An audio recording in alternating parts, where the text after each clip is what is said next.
Gavau iššūkį, bet kaip žmogus, kuris piešia visą laiką A3 kokio dydžio ir viskas yra atliekama su milimetriniais ten finelineriais, tikrai buvo ne tik kad baisu, bet ir pačiai tuo pačiu įdomu, kaip atrodys tokie darbai perkelti ant sienos. Tai iš karto pagalvojau apie kišenę ir žinojau, kad čia yra toks kampelis, kur čia visą laiką renkasi žmonės parūkyti.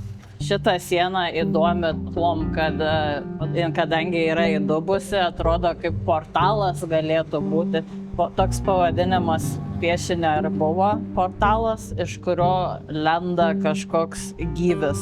Mes nežinom, iš kur jis išlindo ir kaip jis pilnai atrodo. Ir tokia idėja ir buvo, kad matome tik akį. Gerai, kad ne tik pasižiūri, o gražu ir viskas, bet gali ir padiskutuoti ir matyti, kiekvienas mato savaip tai, ko aš gal nematau.